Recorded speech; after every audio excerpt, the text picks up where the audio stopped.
The biggest nuke of all time. Lock in. This is Little Boy, the atomic bomb that devastated Hiroshima. This is the H-bomb Castle Bravo, the most powerful nuclear weapon the United States has ever detonated. 15 million tons of TNT is the force. What was Little Boy? Wait. The bomb on Hiroshima was 20,000 pounds of TNT, or 20,000 tons. But we've blown up one that's 15 million tons? H-bomb Castle Bravo, the most powerful nuclear weapon the United States has ever detonated. And this is RDS-220, also known as Tsar Bomba, the emperor of all bombs. It was built in the Soviet Union. Oh my God. And here it was called Big Ivan. Russia... How do they lift that? That's its explosive power. It's not how much it weighs. To put it in perspective, that would be the equivalent of the amount of, explosive power. I'm literally repeating it. It's the amount of explosive power it has. The bomb does not weigh that much. The bomb weighs a lot. Doesn't weigh 15 million tons. But recently declassified secret footage of its 1961 detonation. Одна, ноль.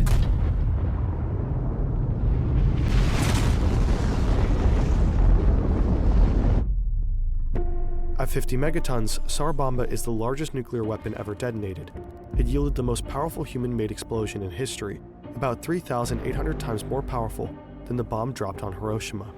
If dropped... What? Oh my God, they have we have so many of those, and so do other countries. It was 3,800 times of Hiroshima, and Hiroshima killed half a million people?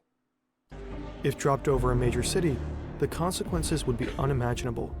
And if it weren't for a it would kill all of New York City and the surrounding states. Last-minute decision, it would have been twice as powerful, and perhaps twice as catastrophic. The lead physicist who engineered it was so unsettled. Dude, that's crazy, bro. Oh my God, one bomb out of a plane blowing up the entirety of New York City, half of New Jersey, a lot of Connecticut, and fucking PA. Dude, it would kill like 30 million people. By his creation, that he devoted the rest of his life to campaigning against the nuclear arms race. This is the surprisingly unknown, terrifying story of Tsar Bomba.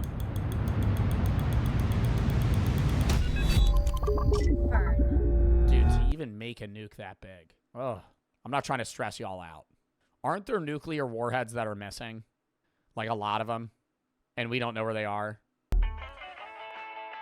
It's the end of the 50s.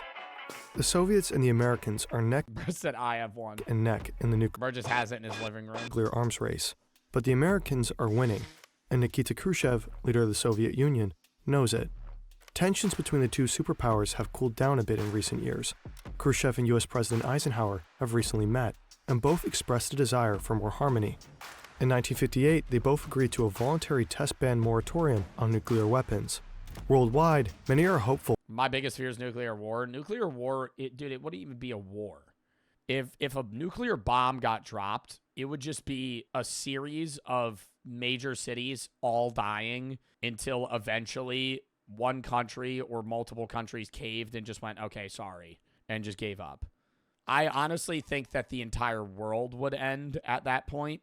I don't think every human would die, but modern society as we know it would cease to exist. Because you got to think, say the United States gets into nuclear war. Whatever country we're involved in and us all get wiped out.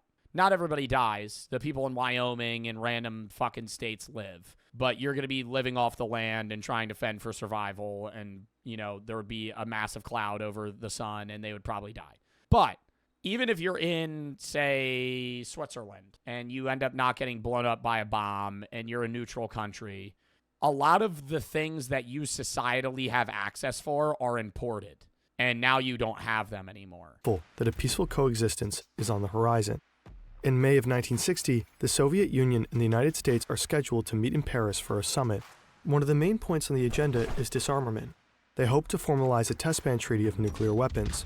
Both leaders, and the world at large, are well aware of how existentially dangerous nuclear warfare is. But just a few days before the summit, it all goes south. Tensions bubble to a rolling boil when an American spy plane is shot down from deep within Soviet territory. The Americans claim that it was just a weather plane that's been blown off course, but the Soviets are able to present evidence that the plane was indeed used for espionage. The captured pilot they got a guy. admits he works for the CIA. The Americans' lie turns. Don't they give? I thought they give those guys like needles to fucking prick themselves and die if they're in that. If you work in like very secretive areas of the government, if you ever get captured, you're supposed to kill yourself. Into a PR disaster for the Eisenhower administration. Khrushchev opens the Paris summit with an enraged rebuke of the United States. He demands an apology from Eisenhower. The US president refuses, and Khrushchev storms out. No treaty is signed. Khrushchev thinks he needs to show the world how tough and formidable the Soviet Union is. He's famously prickly, impulsive, and aggressive. A few years ago, he told Western powers, "History is on our side. We will bury you." Now is the time to put his money where his mouth is. Because of the temporary ban on testing, innovation efforts on both sides of the arms race have slowed. They're both focused on steadily growing their supply, building more bombs instead of developing new tech. Not all breakthroughs have to be destructive. Sometimes technology is being developed. Oh, really? Oh, really? In 1961, the Americans inaugurate John F. Kennedy as their new president.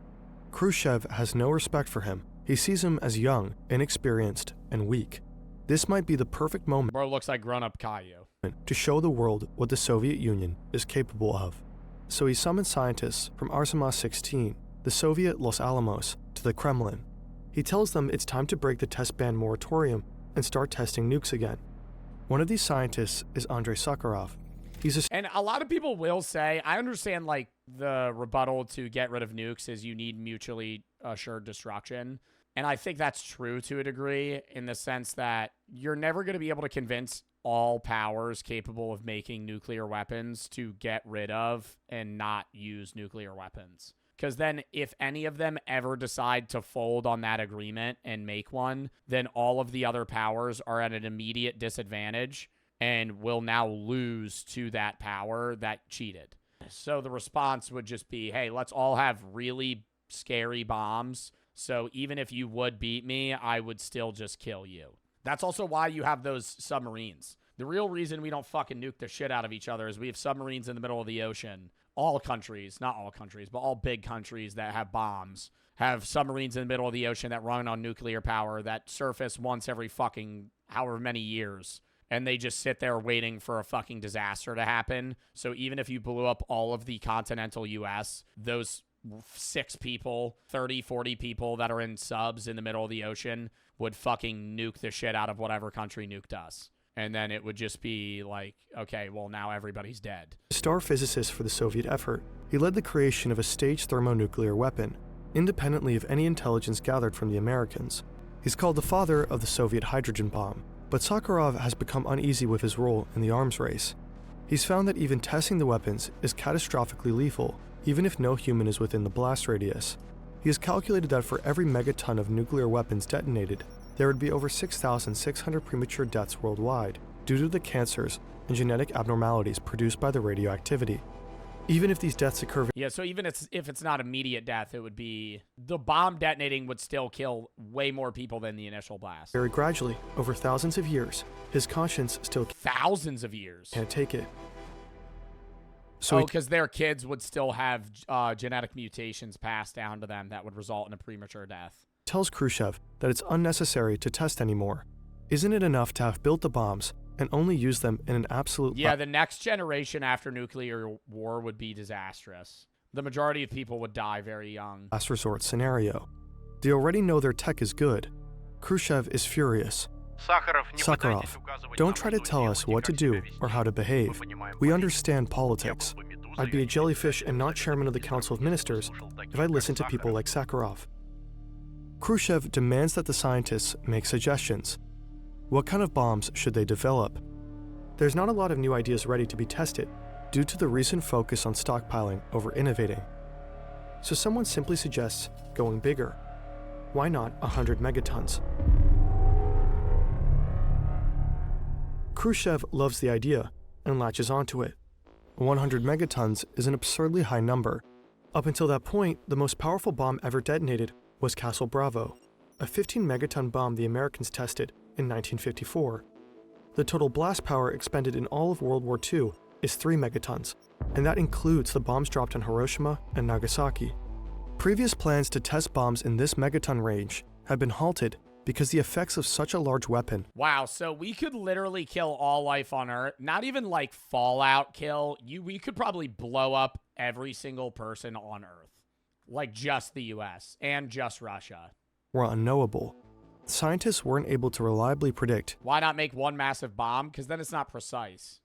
Ideally, right, a country like Russia, which wants to, possibly take over the U.S. during the Cold War or something of those sorts, wouldn't want to kill everybody there, because then the land's useless. Nobody can live there. They can't provide us anything. You just want to conquer them, right? You want to not have them live the way they do. You want them to live the way you do and provide towards your economy, your power, and be under your jurisdiction.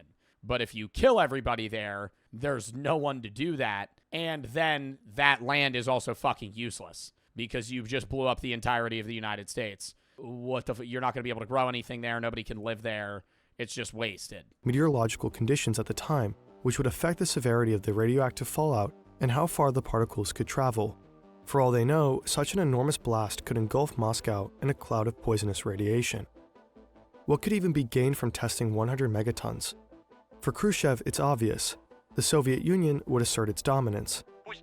Let the 100 megaton bomb hang over the capitalists like a sword of Damocles. And so the race to build the biggest, deadliest bomb the world will ever see is underway.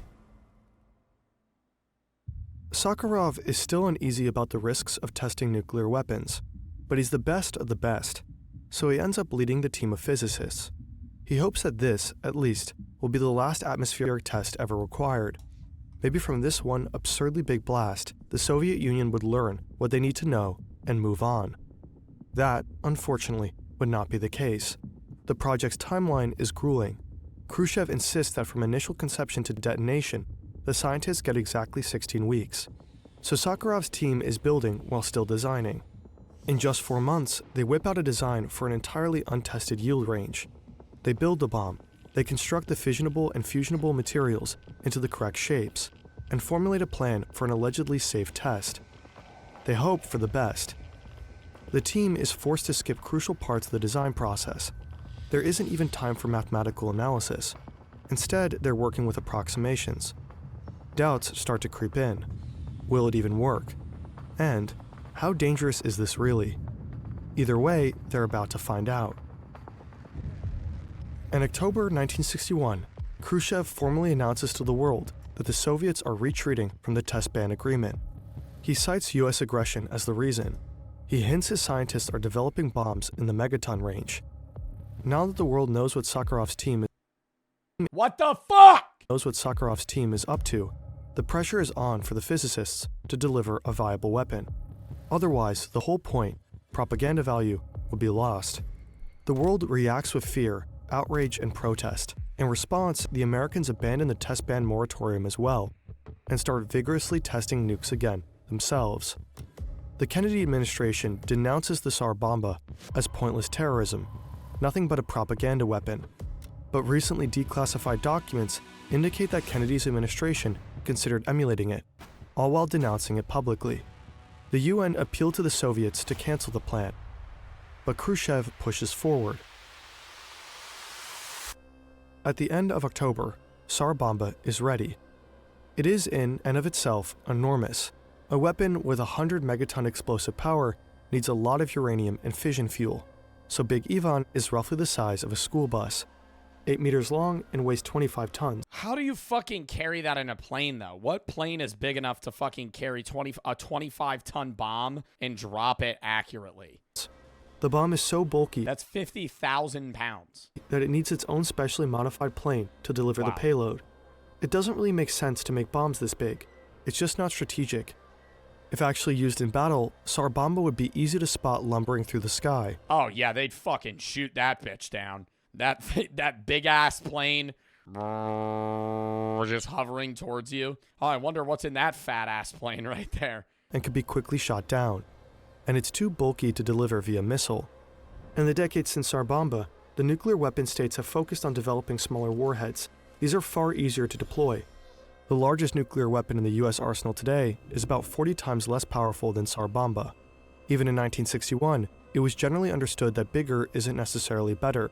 That's because explosive power doesn't correspond one-to-one with blast damage. Well, yeah, and you could just have fucking 10 planes drop bombs that are 1/10 the size of Tsar Bomba. Explosions scale at the cubic root, not linearly. So while a 100 megaton bomb indeed releases 10 times more energy than a 10 megaton bomb, it will only damage about twice as much area.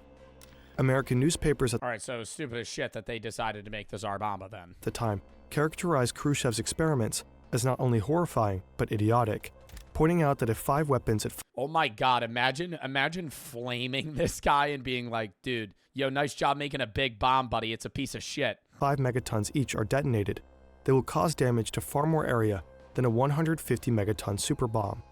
And these smaller bombs are far easier to deliver.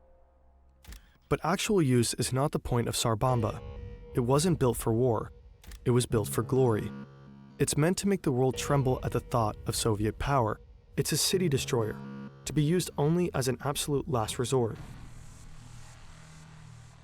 The blast damage radius could be roughly calculated. The remote Arctic island, Novaya Zemlya, is chosen as a test site. It's one of the Oh main my god, they blow up it? nuclear test sites of the Soviet Union because they figure it's far enough away to not bother any humans. But radioactive fallout is more difficult to predict. It can vary. There's this one person in the boat here while they're testing it. Yeah, there's nobody in sight. There's nobody near us. This one fisherman, just like fucking literally a mile away from the bomb, just, what's that weird light? Oh shit, and just dies. Vary considerably with weather conditions and weapon design. Scientists have been surprised before. The 1954 Castle Bravo test produced far more radioactivity than anticipated, requiring evacuation of the islands downwind from the test site. What is known at the time is that thermal radiation scales better than blast damage in relation to explosive power, meaning a bigger blast generally means more radiation. Sakharov can't stop thinking about all the lives it will take. He's taking great care to make the Tsar Bomba as clean as can be. It's designed to minimize the release of radioactive fallout as much as possible. But still, even a relatively clean nuke like Tsar Bomba isn't safe. According to his calculations, the test of one clean 100 megaton weapon will release enough radiation that, over time, will cause 660,000 premature deaths. Deaths From them blowing it up in the middle of nowhere? he would be partially responsible for. So he makes one last-minute, drastic change in design. Right before the weapon test, he suggests using an inert substance like lead instead of uranium-238. This will cut the blast yield down from 100 to 50 megatons. Khrushchev agrees. He's facing a lot of backlash, so scaling back might be politically smart. Politically smart, bro. What is he gonna go? We're going to test a bomb that's gonna kill 600,000 people. We're not trying to kill you guys, but it will kill you. As long as the triggering device works and the bomb goes off, the world will still know Tsar Bomba is capable of detonating 100 megatons if the Soviets ever feel they need to in the future, just in case they ever need to take out New York City or Los Angeles all in one go.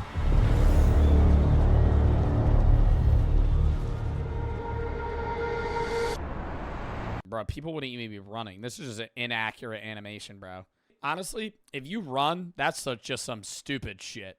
If I see a motherfucker, honestly, yeah, it's probably your gut reaction to run. But if you're in the middle of New York City and you see a fucking nuke blow up a mile away from you, I'm cooked, dude. I'm not living this. You might as well just bask in the fucking sun for the last 10 seconds you have on Earth. You're gonna, just sit down. Or you're gonna pop a fucking lawn chair open. You're gonna start running, dude. What are you gonna make it to your car? You're gonna fucking get 20 yards away. The pilot carrying Big Ivan soars to 10 kilometers above the archipelago, Novaya Zemlya. A smaller plane flies alongside him, ready to film the blast and monitor the fallout. The engineers believe the crew only has a 50% chance of survival. Big Ivan And they still blew it up, knowing that the guys that are dropping this bitch only have a 1 in 2 of living. Do they know that? Do the guys dropping the bomb know that? They go, oh no, sure, survival. You live this. You live these. A smaller plane flies alongside him, ready to film the blast and monitor the fallout. The engineers believe the crew only has a 50% chance of survival. Bro. Big Ivan is designed to detonate mid-air. To give the crew even a chance of escape, the bomb is outfitted with a massive parachute meant to slow the bomb's descent. It should be enough time, fingers crossed. At 11:32, Moscow time, from 4,000 meters above the ground, the bombardier drops the bomb. Oh, this is real footage. What exactly makes Tsar Bomba so powerful is still, partially, a mystery. Russia continues to guard that secret. What we do know is that its design is most likely different from other thermonuclear weapons. Normally, a thermonuclear weapon or hydrogen bomb consists of two stages. It's a nuclear bomb within a nuclear bomb. The first stage uses nuclear fission, or splitting atoms to produce immense heat and pressure. This triggers the second stage, nuclear fusion or combining atoms where far more energy is unleashed. Fusion of hydrogen isotopes under extreme temperatures releases an incredibly powerful explosion. Yeah. Far stronger than a Get to the point here. single-stage atomic bomb, Yeah, I already know all this. like the one dropped on Hiroshima. I have no idea what he's saying, honestly. I don't know how that works. I know what he's saying. I know what nuclear fission, nuclear fusion is. But I don't understand, like, how that would practically work in a bomb. Like, I've heard that in class. The Tsar Bomba, however, is a three-stage It means nothing to me. hydrogen bomb with an unusual triggering mechanism. What sets it apart is that it most likely uses two near-simultaneous primary triggers to ignite the third stage more evenly and symmetrically, maximizing its explosive power. While other three-stage thermonuclear weapons exist, the innovative use of synchronized primary triggers is unusual, if not unique. It's long been considered extremely difficult to achieve synchronization of primaries, but somehow Sakharov's team managed. When you detonate a thermonuclear weapon, you force something into existence unlike anything else. Wow. Dude, I keep thinking the bombs that's so crazy that when you zoom out like that, that mini-ass bomb would blow up this entire area. Into existence unlike anything else on Earth. The first fraction of a millisecond is just a luminous flash. It's silent. Light has no sound. But don't look at it directly. It could cause blindness from more than 80 kilometers away. Instant blindness? Tsar Bomba's flash is seen from 1,000 kilometers, or 630 miles away. Oh my god. It lasts for over a minute, far longer than any other nuclear flash before or since. Then, tremendous heat. The light superheats the air to 100 million degrees Celsius. That's 4 to 5 times hotter than the center of the sun. A high-pressure Whoa. Hotter than the sun. 100 million degrees Celsius? It would burn the wood faster than that. That's 4 to 5 times hotter than the center of the sun. A high-pressure fire. Yo, chat, but the wood's wet. If he just doused his house in water real quick, he'll be all right. A high-pressure fireball erupts violently and expands at several million kilometers per hour. What follows is a thunderous blast. God damn. It's likely the loudest human-made sound in history. After about 10 seconds, Tsar Bomba's bright orange fireball grows to a radius of nearly 5 kilometers. The fireball engulfs everything in its wake. The ice-covered archipelago is now red and scorched. Anything in the ring of absolute destruction, 35 kilometers, is vaporized. Ground zero... Instantly? Instantly. 35 kilometers away. Like, if I'm standing on that line, I just immediately die. It's not just like a slow rumble and it's like heading towards you. Is completely leveled. I don't know why I imagine it like a volcano when it's literally just an immediate explosion.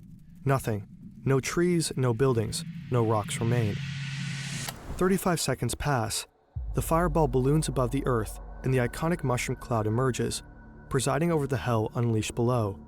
It's 64 kilometers above the earth, 7 times higher than Mount Everest, soaring above the stratosphere and piercing the What? In that little amount of time, it being blown up, the smoke cloud's higher than Everest? It's 64 kilometers above the earth, 7 times higher than Mount Everest, Wow. soaring above the stratosphere and piercing the mesosphere.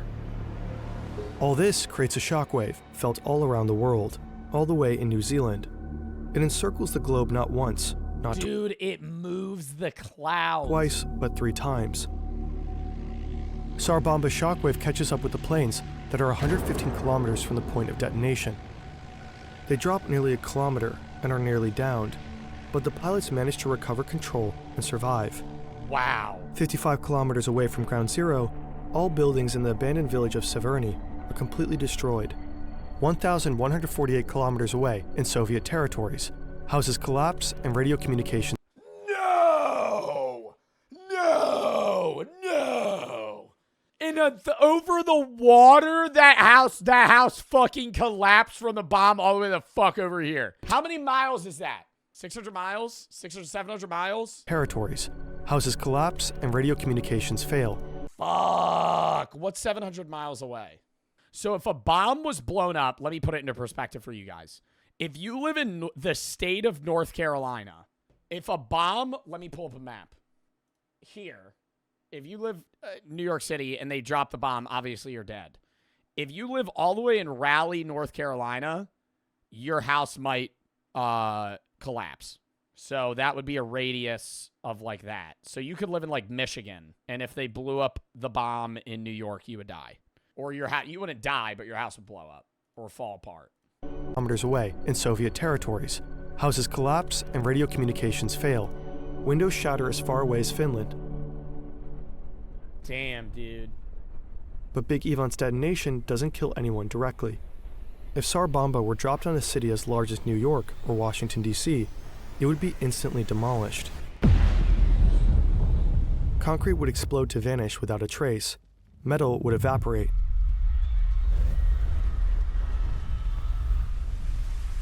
Metal would evaporate.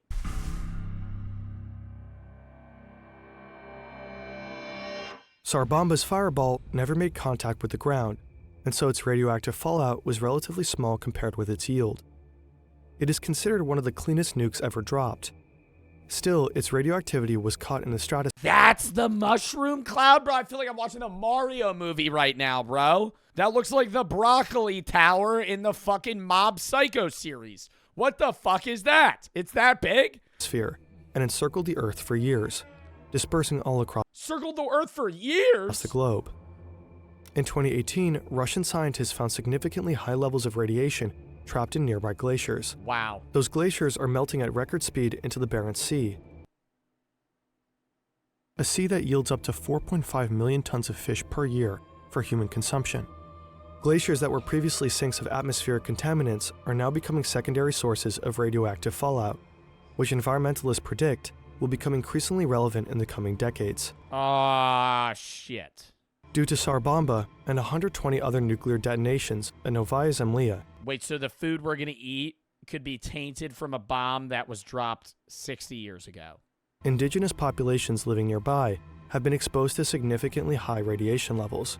They experience higher levels of chromosomal diseases and birth defects than other populations in Russia, facts that only emerged later because the Soviet Union covered up incidents of radiation sickness. Some locals call it the archipelago of death. Just after detonation, the Tsar Bomba test is condemned internationally and domestically. Sakharov emerges as a vocal critic of nuclear testing and of Soviet leadership. He campaigns vigorously for an end to atmospheric testing. For his efforts, he receives the Nobel Peace Prize in 1975. The Kremlin permits him from leaving the Soviet Union to receive the award. In response to public pressure, the United States and the Soviet Union signed the Partial Nuclear Test Ban Treaty in 1963, which prohibits atmospheric testing. Nowadays, people often say that if Tsar Bomba was good for anything at all, it would be for catalyzing this treaty. When brought up, making people not be able to do this. It's often dismissed both in the United States and the former Soviet Union as a reckless political stunt, a weapon too impractical and dangerous to ever be attempted by anyone else. But Khrushchev is hardly the only person in history intent on creating the biggest blast possible. Recently declassified files from the United States indicate that plans had been underway to build much The U.S. has some shit. bigger bombs. I guarantee it, bro. They got some shit. They got some shit under wraps. that's like some world ender bomb that they have some dude underground working on. Oh no. And I'm not saying that that's like a flex. That's bad that they're doing that. They definitely do that. In the 1950s, Edward Teller, father of the US hydrogen bomb, was obsessed with creating the biggest bang possible. He and his team were working on 2 secret projects called Gnomon and Sundial. 1,000 Gnomon would be a megatons. 1,000 megaton bomb to set off Sundial, a 10,000 megaton bomb. That's 10 billion tons of TNT, 670,000 times the power of Little Boy dropped on Hiroshima. At least enough to burn all of France, and perhaps much worse still. Nothing close to that scale has been tested, and we don't know if the traditional laws will apply at that level. Dude, that's terrifying. You could make a bomb that big, you could literally get in a war conflict with a country and just blow up their entire country with one bomb. And just be like, dude, press me, I will blow up France. When Teller Let's not do this. first proposed Sundial at a secret meeting in Los Alamos, most of the scientists present expressed horror. Such an enormous blast could poison the entire planet. Unbothered, Teller and his team continued to build Gnomon, and even planned to test it. And when the US military learned about the project, there was considerable enthusiasm for realizing Sundial.